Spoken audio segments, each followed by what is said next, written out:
Hola chicos, muy buenos días. Aquí su profesor Luis otra vez y estamos en la clase de filosofía. En esta ocasión vamos a analizar el pensamiento de un personaje que para la política moderna es súper importante, Nicolás Maquiavelo. Comenzamos. Vamos a comenzar con una pequeña frase de él que va muy acorde a lo que se está viviendo en la actualidad. Empeñados los hombres en no cambiar de conducta, prosperan mientras los tiempos estén de acuerdo con esta, y en faltando dicha conformidad, se arruinan. Esta frase va muy acorde a la actualidad, porque en muchísimas ocasiones los seres humanos estamos acostumbrados básicamente a una dinámica social, económica, política, cultural, hasta emocional. Y cuando esta dinámica cambia, nosotros empezamos a sentirnos arruinados, destruidos, derrotados. Y básicamente Nicolás Maquiavelo nos dice que el ser como tal se tiene que adaptar constantemente a todas las situaciones que se le presenten. Por eso hay que ser virtuosos, que es un temita que vamos a ver más adelante. Ahora, política moderna.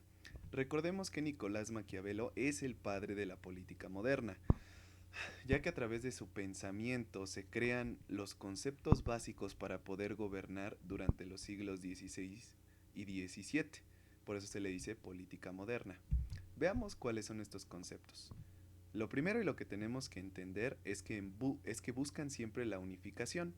La unificación no solo por parte de la población, el príncipe o el gobernante, sino también la unificación de las regiones, de las unidades económicas, de las actividades. Ahora, a Nicolás Maquiavelo le toca vivir una época sumamente difícil para Italia, porque para ese entonces Italia estaba dividido en distintos reinos, en distintos principados, en distintas casas gobernantes que no permitían la unificación de toda la península italiana. Por consiguiente, este momento es álgido en su pensamiento, porque en sus obras él va a tratar siempre de buscar la unificación de Italia en el texto y en la práctica también. Por eso cuando hace sus consejos hacia un gobernante, estos consejos son única y exclusivamente para que alguien los tome y con esto unifique Italia. Punto número 2.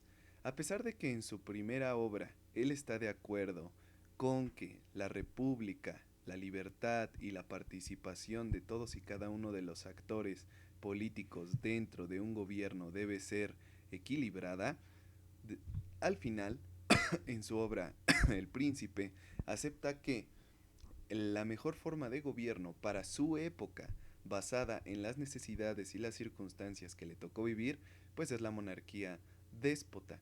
Recordemos que en la monarquía déspota solo existe un gobernante y este gobernante es el que toma todas las decisiones por encima de los demás. Ahora, no hay que tomarlo como un tirano, sino que más bien él veía que en una monarquía déspota el gobernante, ese príncipe filósofo, va a tener la capacidad intelectual, emocional y física para poder gobernar algo así como lo que nosotros habíamos visto cuando hablábamos de Platón, ¿se acuerdan? Que él también tenía, junto con Platón y Protágoras, tenían un concepto fundamental para las habilidades que tenía que tener un gobernante. Espero en las cajas de comentarios retroalimenten ese concepto, es decir, me lo pongan. 3. Mantener el poder es esencial para la política de estos personajes. En la filosofía de Nicolás Maquiavelo, el poder y su manutención es fundamental.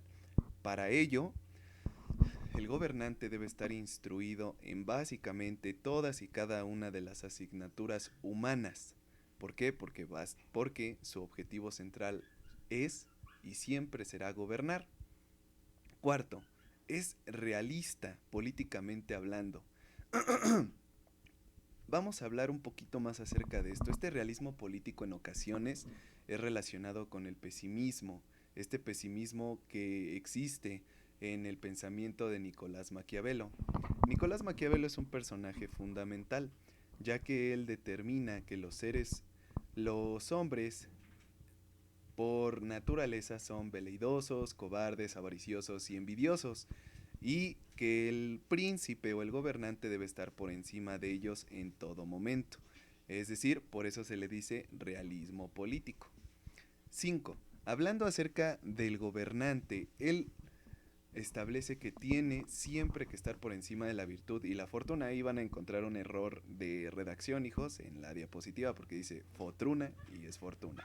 Ok, la virtud está hablando de manera literal, es decir, el príncipe o el gobernante debe de tener fuerza, virilidad para poder gobernar por encima de todos estos lobos y tiene que sortear la fortuna. Nosotros siempre creemos que la fortuna es cuando las cosas nos van bien, pero Nicolás Maquiavelo decía que no es así, la fortuna es algo que no se espera, puede ser buena o puede ser mala, pero el príncipe siempre tiene que saber sortearla. Ahora, dentro de esta virtud, el príncipe tiene que englobar las características de dos animales, el zorro y el león. Es mi perrito. El zorro basado en la astucia y el león basado en la fuerza. La astucia para tomar las decisiones correctas, políticamente correctas para todo su gobierno, para todo su reino, para toda su monarquía. Y la fuerza para vencer a esos seres que Nicolás Maquiavelo decía que estaban por debajo de él y que eran como unos lobos esperando el momento perfecto para poder desatar sus intenciones individuales. Sus obras. Como se los dije, Nicolás Maquiavelo tiene 3 obras fundamentales.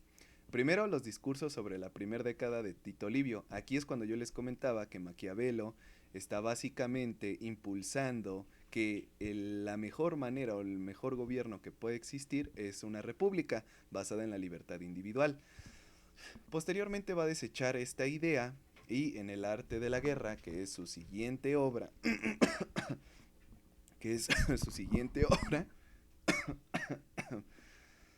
establece la unidad entre el pueblo y el gobierno, lo que yo les había dicho cuando él veía que Italia estaba completamente dividida.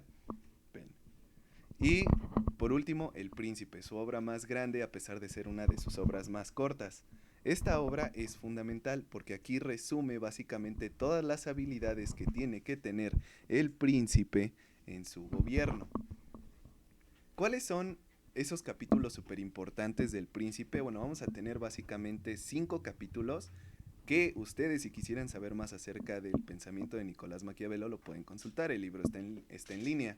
Está el capítulo 8, donde habla acerca de los príncipes cometiendo mal. Los príncipes cometiendo maldades, es decir, una crítica a lo que se había hecho mal con anterioridad. El capítulo 9 de los principados civiles, es decir, la característica que tiene que tener un príncipe de acuerdo al pensamiento político moderno de Nicolás Maquiavelo. El capítulo 14 de las obligaciones del príncipe respecto a la milicia, es decir, la relación que tiene que existir entre el gobierno y pues obviamente el ejército. El capítulo 19, el príncipe debe evitar que se le menosprecie y se le aborrezca. Aquí es una frase que se ha vulgarizado bastante del pensamiento de Nicolás Maquiavelo, que nosotros lo ocupamos mucho, ¿no? Que dice, es mejor ser temido que amado.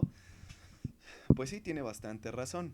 La frase no es que te teman al 100%, sino más bien que al ser amado, tú puedes ser traicionado, puedes ser superado bajo la perspectiva de Nicolás Maquiavelo. Y al ser temido, nadie se va a atrever a traicionarte o a tratar de darte un golpe de estado. Ese es el punto. Y por último, el capítulo 23, cómo se debe huir de los aduladores. Ahora, recuerden, para Nicolás Maquiavelo, la gran parte de la población tiene estas características de veleidosos, cobardes, avariciosos y envidiosos. Por eso es que el príncipe siempre tiene que estar por encima de ellos. Por eso es que es un hombre virtuoso, emocional, intelectual, físicamente también. Su biografía. Más bien el contexto filosófico. Ahora, recordemos que vive bajo la etapa del Renacimiento, es decir, cuando la razón está tomando básicamente el poder. Ahora, hay 3 conceptos fundamentales en el contexto filosófico de Nicolás Maquiavelo: la razón, las ciencias naturales y el individuo. ¿Cómo podemos identificar esto? Muy sencillo, describiéndolo así: el ser entre la relación individuo, sociedad y naturaleza. Les explico. Al ser un individuo ya no está bajo el yugo de los preceptos de la espiritualidad religiosa, en específico de la religión católica. Es un ser en sociedad, es decir, ya busca bajo sus propias herramientas y estrategias las articulaciones necesarias para crear una sociedad mejor. Y tres, la naturaleza. Ya no va a develar la naturaleza a través de los preceptos divinos como en la Edad Media, sino que ahora va a utilizar las distintas ciencias para poder develar los secretos de la naturaleza. Por último, su biografía. Como les dije, es Nicolás Maquiavelo un ser político de su tiempo y de sus necesidades. Por eso es que escribe esas tres obras. Y en la última le da básicamente una tesis perfecta a todos los príncipes de Europa para que puedan gobernar de forma eficaz. Él nace en Florencia. Florencia es la capital del Renacimiento italiano en 1469. Por eso es que él tiene todo este contexto filosófico, científico, político, económico y cultural para poder ser el artífice del pensamiento político moderno. Y por último muere en 1527. Espero que les haya gustado la clase del día de hoy, mis niños, y recuerden, vamos a hacer nuestra dinámica en el apartado de comentarios en nuestra plataforma. Ok, tres preguntas. 1. ¿Cuáles son las obras principales de Nicolás Maquiavelo? 2. ¿Cuáles son los conceptos centrales dentro de la filosofía política de Nicolás Maquiavelo? Y 3, lo más importante, describe e interpreta con tus propias palabras la frase: el fin justifica los medios. Nos vemos, chicos, cuídense mucho.